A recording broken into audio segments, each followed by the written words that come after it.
નમસ્કાર, આપ જોઈ રહ્યા છો વીએમજી ન્યૂઝ અમદાવાદ। આજ રોજ Shri Kokilaben Karshanbhai Patel girls science college ખાતે મહિલા દિનની ઉજવણી નિમિત્તે કોલેજની પ્રથમ વર્ષની વિદ્યાર્થીની હેતલ દેરવાલિયા અને દેરવાલિયા નિરાલી દ્વારા અન્ય વિદ્યાર્થીઓને સંયમ સુરક્ષાના ભાગરૂપે જુડોની તાલીમ આપવામાં આવી, જે એનએસએસ અને ડબલ્યુડીસી કમિટી અંતર્ગત ઉજવવામાં આવ્યો। રિપોર્ટર આશિષભાઈ પટેલ, કડી સાથે મારી દેશની ખુશ્બુ, વીએમજી ન્યૂઝ અમદાવાદ। પહેલાં તો નખ ન મોટા હોવા પડે, પછી તમે કાનમાં પહેર્યું હોય, માથામાં ચીપિયા જેવું લગાવ્યું હોય અને સ્ટીક નાખ્યું હોય તો એવું નહીં અલાઉડ। કારણ કે એના તમે કદાચ આપણે પહેરીને તો ગયા, સામેવાળાને કદાચ વાગી ગયું, ખબર પડી ગઈ કે આને આવી રીતે ઓલીનું તો જિંદગીનું જોખમ થઈ ગયું। કારણ કે એને વાગી ગયું હોય કદાચ તો એની જિંદગી તો કેવરાવે ને પછી, અને પછી એવું કંઈ નાખીને ગયા હોય ને સામેવાળાને ખબર પડી હોય ને તો આપણે એ સસ્તું થઈ ગયું, કારણ કે આપણે પણ ન રહીએ।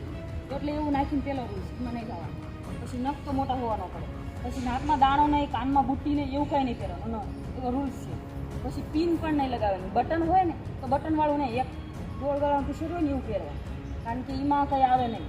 અને નીચે તે લો હાઈટ એના કપડાં પહેરશું હોય એટલે એમાં વાંધો તો ન આવે, જો કે અંદર પહેરેલું હોય એના કપડાં કેવા હોય, મોટો પટ્ટો લેવો હોય અને અહીંથી ના પટ્ટા હોય ને અહીંથી ના પટ્ટા એવો એનો ડ્રેસ હોય અલગથી, અને એક બેલ્ટ હોય, બેલ્ટની બે આટલી બાંધવાના અને એની ગેઠી અલગ પડે, એ સામાસામી બે બાજુ હરખી એવી પડે એવી ગેઠ, અને એ ફીટ બાંધવાના હોય, કારણ કે એનાથી તો આપણે આ ડ્રેસ હોય ને જેને આવી રીતના આમ ખેંચી અને એવી રીતના બાંધેલો હોય, એનાથી આપણે થ્રો કરતા, એ ઢીલો બાંધેલો ન હાલે। અને બીજી વાત કે જેનો ડ્રેસ હોય ને એ પકડવાના ઘણા એવું છે, કારણ કે તમે જીમથી પકડો ને તો તમારા પોઈન્ટ બાંધ છે,